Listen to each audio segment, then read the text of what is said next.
നമസ്തേ നമസ്തേ എല്ലാവർക്കും good morning. ഇന്ന് നമുക്ക് ഉച്ചക്കലത്തെ ചോറ് ഇതായിട്ട് ഉണ്ടാക്കുന്ന കറി എന്താണെന്നറിയാമോ? കോവയ്ക്ക കൊണ്ടാണ് ഫസ്റ്റ് കറി ഉണ്ടാക്കുന്നത്. മെഴുക്ക് പുരട്ടി അല്ല കേട്ടോ, ഇത് ഒഴിച്ച് കറിയാണ് ഉണ്ടാക്കുന്നത്. അടിപൊളി സാധനമാണ് കേട്ടോ ഇത്. ഞാൻ ഇടയ്ക്കിടയ്ക്ക് ഉണ്ടാക്കാറുണ്ട്. പണ്ടൊരിക്കൽ ഞാനിത് വീഡിയോ ചെയ്തിട്ടുണ്ട്. എങ്കിലും എൻ്റെ പുതിയ സബ്സ്ക്രൈബേഴ്സ്, പുതിയ വ്യൂവേഴ്സൊക്കെ ഉണ്ടല്ലോ, അവർക്ക് വേണ്ടിയിട്ട് ഞാൻ വീണ്ടും ഇടാണ്. ഈ കോവയ്ക്ക എന്ന് പറഞ്ഞ സാധനം ഉണ്ടല്ലോ, ഇത് ശരിക്കും പറഞ്ഞാൽ ഷുഗറുകാർക്ക് ഏറ്റവും ബെസ്റ്റാട്ടോ.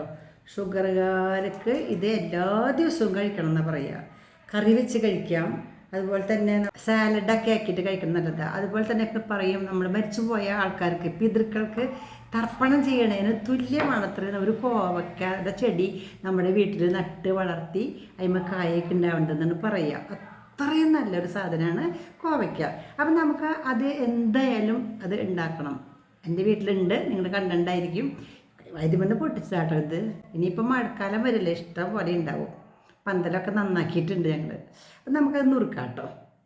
ഇത് നമ്മുടെ കോവയ്ക്ക കേട്ടോ. ഇത് നീളത്തിലാണ് നമ്മൾ നുറുക്കേണ്ടത്, അവിയലിലേക്ക് നുറുക്കണ പോലെ. പിന്നെ അതിൽ ചേർക്കേണ്ടത് ഒരു ചെറിയ സവാള, പിന്നെ 2 പച്ചമുളക്, ഒരു കഷ്ണം ഇഞ്ചി, ഇത്തിരി കറിവേപ്പില. ഇത്രയും ഉണ്ടായാൽ ഒരു തക്കാളി കൂടി വേണം കേട്ടോ. ഇങ്ങനെ നുറുക്കുക ഉണ്ടോ.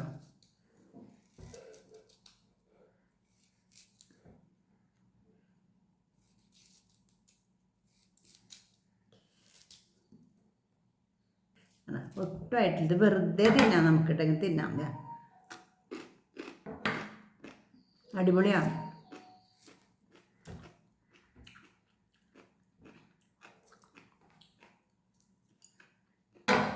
വെള്ളരി കുത്തിയ പാടത്ത് പോയിട്ട് കുഞ്ഞ് വെള്ളരിക്ക ഉണ്ടാവില്ലേ, ആ വെള്ളരിക്ക പൊടിച്ച് തിന്നുമ്പോൾ ആ ടേസ്റ്റാണ് ഇതിന് കേട്ടോ. അടിപൊളി സാധനമാണ്.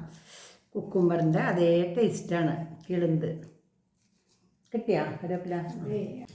ഇപ്പോൾ സൂപ്പർ. ഒരു തക്കാളി കൊണ്ട് നന്നാവും. ഇതാ കോവയ്ക്ക ഫുള്ള് നുറുക്കിയിട്ടാ, ചെറുതാക്കിയിട്ട് ഇതേപോലെ അങ്ങോട്ട് നീളത്തിൽ ആക്കി അവയിൽ നുറുക്കണം പോലെ. നമുക്കത് കുക്കറിലിടാം കേട്ടോ. കുക്കറിലിടാം.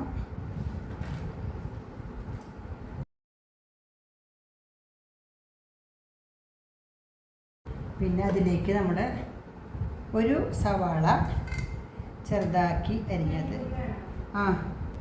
ഇങ്ങനെ ഇട്ടു, സവാള ഇട്ടു. ഇനി ഒരു തക്കാളി ഇതുപോലെ ചെറുതായിട്ട് അരിഞ്ഞിട്ടിടാം, അതിട്ടു. പച്ചമുളകോ ഞാൻ ഇട്ടൂല്ലേ, അയ്യോ പച്ചമുളക് ഇങ്ങോട്ട് ഇട്ടിട്ടുണ്ട്. ഓക്കെ, സാരമില്ല. ഇനി പച്ചമുളക് ഇട്ടിട്ടുണ്ട്. ഇഞ്ചി ഒന്ന് ചെറുതായിട്ട് ആക്കിയിട്ടൊന്ന് ചതച്ചിടാം കേട്ടോ.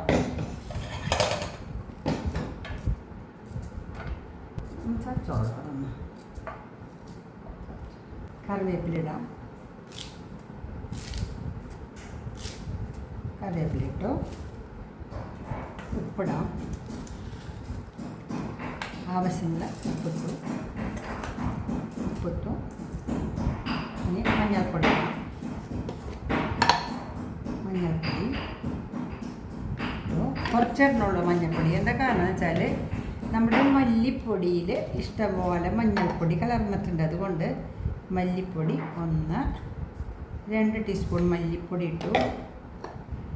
പിന്നെ ഇഞ്ചി ഇതിലിട്ടു കേട്ടോ. അപ്പം മഞ്ഞൾപ്പൊടി ഇട്ടു, മല്ലിപ്പൊടി ഇട്ടു. ഇനി മുളക് പൊടി ഇടാം. മുളക് പൊടി 1 ടീസ്പൂൺ മതി, കാരണം നല്ല എരിവുള്ള മുളക് പൊടിയാണ്. ഇനി നമുക്ക് ഒരു ചെറിയ കഷ്ണം കുടപ്പുളി ഇടാം കേട്ടോ. ഉപ്പ്, മഞ്ഞൾപ്പൊടി, മുളക് പൊടി, മല്ലിപ്പൊടി, പിന്നെ കറിവേപ്പില, ഇഞ്ചി, ഉള്ളി, പച്ചമുളക്, കറിവേപ്പില, തക്കാളി എല്ലാം ഇട്ടു കേട്ടോ. എല്ലാം ഇട്ടുണ്ട്. ബെസ്റ്റായിട്ടൊന്ന് ഇങ്ങനെ വെളിച്ചെണ്ണ തരുമോ, നന്നായിട്ടൊന്നിങ്ങനെ ഞെരടാം. ഈ കോവയ്ക്കാന്ന് പറഞ്ഞ സാധനം ഉണ്ടല്ലോ, അവൻ നല്ല അമരമുണ്ട്. അത്ര വേഗം അത് വേവില്ല, അത്ര വേഗം ഉടയൂല്ല. അപ്പം നല്ലൊരു മയം കിട്ടണമെങ്കിൽ ഇത് വെളിച്ചെണ്ണ ഒഴിച്ചോളാം. യെസ്, മതി. ഈ വെളിച്ചെണ്ണ ഇങ്ങനെ ഒഴിച്ചിട്ട് ബെസ്റ്റായിട്ടൊന്ന് അങ്ങനെ ബെസ്റ്റായിട്ട് ഞെരടി ഇഞ്ചിയും പച്ചമുളകും കറിവേപ്പിലയും തക്കാളിയും സവാളയും ഒക്കെ ഇവൻ്റെ കൂടെ അങ്ങോട്ട് ആവട്ടെ. നന്നായിട്ടൊന്ന് കാരണം അറിയോ ഒരനക്കവും ഇല്ല, ഭയങ്കര ശക്തിയുള്ള ആളാണ്. അത് വെള്ളം ഒഴിക്കുക. ഓക്കെ, ആവശ്യമുള്ള വെള്ളം ഒഴിച്ചിട്ടുണ്ട്. ഒരു ഗ്ലാസ്, വലിയ ഗ്ലാസ് വെള്ളം ഒഴിച്ചു നന്നായിട്ട് ഇന്ന് അടയ്ക്കുക. വെള്ളം ഉണ്ട് കേട്ടോ, ഉണ്ട്, അടയ്ക്കുക. അടച്ചു ഇത് ഒരു 2 വിസിൽ വരുത്താം. അടുപ്പത്ത് വെച്ചോ. 2 വിസിൽ വരുമ്പോൾ നമുക്ക് ഓഫാക്കാം. അതിനുശേഷം നമുക്ക് നാളികേരമൊക്കെ ചേർക്കണം. 2 വിസിൽ വന്നു. ഇതിൻ്റെ പ്രഷർ പോയി കഴിയുമ്പോഴേക്കും നമുക്ക് ഇതിലേക്കുള്ള നാളികേരം അരച്ചിട്ട് നന്നായിട്ട് വെണ്ണ പോലെ അരച്ചിട്ട് ഇതിൽ ഒഴിക്കാം കേട്ടോ. അത് മതി. അപ്പം ഞാൻ ഇത്രയും നാളികേരം, അതായത് ഒരു മുറി നാളികേരം ഉണ്ട്. ഇത് നമുക്ക് വെണ്ണ പോലെ അരയ്ക്കാം. ഒന്നും ചേർക്കണ്ട. വേണമെങ്കിൽ ഇത്തിരി മഞ്ഞൾപ്പൊടി ചേർക്കാം കേട്ടോ, കളർ കിട്ടാൻ വേണ്ടിയിട്ട്. ഇത്തിരി ഇതിലൊരു 1/4 ടീസ്പൂൺ മഞ്ഞൾപ്പൊടിയും അതുപോലെ തന്നെ ഒരു 1/4 ടീസ്പൂൺ മുളക് പൊടിയും ഇതിലിടാം. ഇട്ടു, അത്ര മതി. ബെസ്റ്റായിട്ട് അരച്ചു കൊടുക്കാം.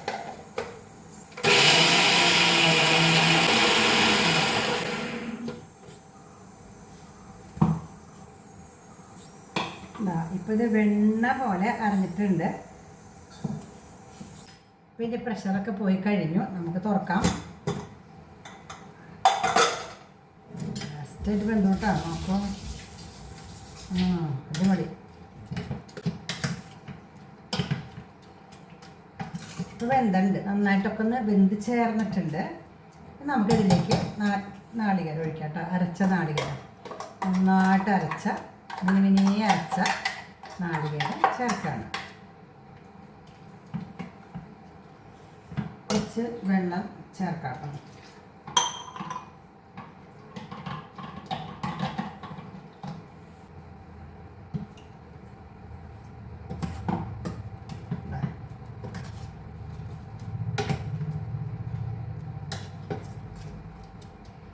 ഇത് വെള്ളം ചേർത്ത് അരച്ചത് കാരണം നമുക്ക് ഒന്ന് തിളപ്പിക്കാം കേട്ടോ. ഒന്ന് ഓൺ ചെയ്തു, അതൊക്കെ ഒന്ന് തിളക്കട്ടെ. നാളികേരം അരച്ചൊഴിക്കണ, നമ്മളിപ്പോൾ അരച്ചൊഴിച്ചു. ഇത് അരച്ചൊഴിക്കണ പകരം പാലൊഴിച്ചാലും മതി കേട്ടോ. അപ്പോൾ ആദ്യം സെക്കൻഡ് പാലൊഴിക്കുക, വാങ്ങി വെക്കുമ്പോൾ ഫസ്റ്റ് പാലൊഴിക്കുക. കുറച്ചും കൂടി ടേസ്റ്റ് കൂടും. ഇതിപ്പോൾ ശരിക്കും നമ്മുടെ ഹെൽത്തിന് നല്ലത് എപ്പോഴും അരച്ചൊഴിക്കണതാണ്. പുളി നോക്കാട്ടോ. നോക്കൂ,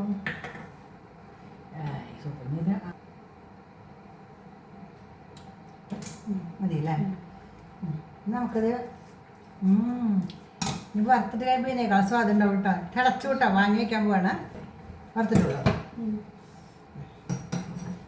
ഇത്തിരി കടുക് വറുത്തില്ല, വേണം. കടുകും മുളകും കരുവേപ്പിലയും ഉള്ളിയും. കടുക് പൊട്ടി കഴിയുമ്പോൾ ഉള്ളി ഇടാം, പച്ചമുളക് ഇടാം, മറ്റു മുളക് ഇടാം.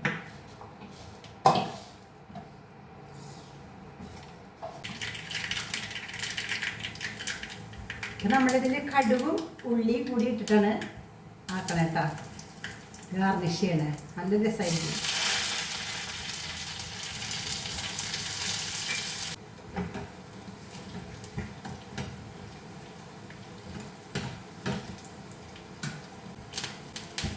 വെളിച്ചെണ്ണ ചൂടായപ്പോൾ കടുക് ഇട്ടു.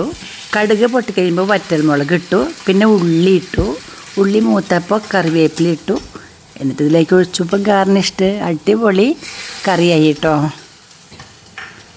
അടച്ച് വയ്ക്കാം പാത്രഭാഗം. ഇത് സൂപ്പർ കറിയാണ്, ഉണ്ടാക്കി നോക്കിക്കോളൂ. ഞങ്ങൾ ഊണ് കഴിക്കുകയാണ്. രാജേട്ടൻ നേരത്തെ കഴിച്ചു പോയി. അപ്പോൾ ജയശ്രീക്ക് കൊടുത്തു, എനിക്ക് എടുക്കാൻ. ജയശ്രീക്ക് വിളമ്പിട്ടാവാം.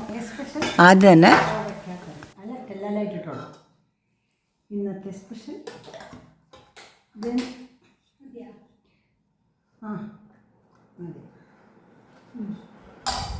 ഇനി തോരൻ കൊടുക്കാം. ചീരത്തോരനാണ്.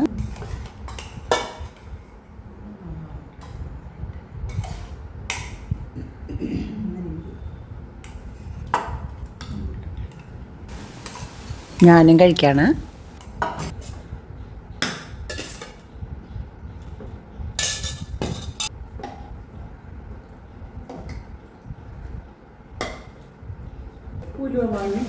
ഉലുവ മാങ്ങയുടെ ചാറ് കേട്ടോ.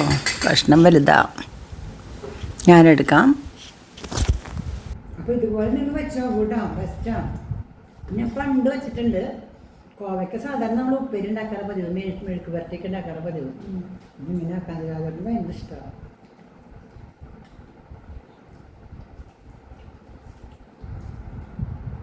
അപ്പം നിങ്ങൾക്ക് ഇന്നത്തെ വീഡിയോ ഇഷ്ടമായെങ്കിൽ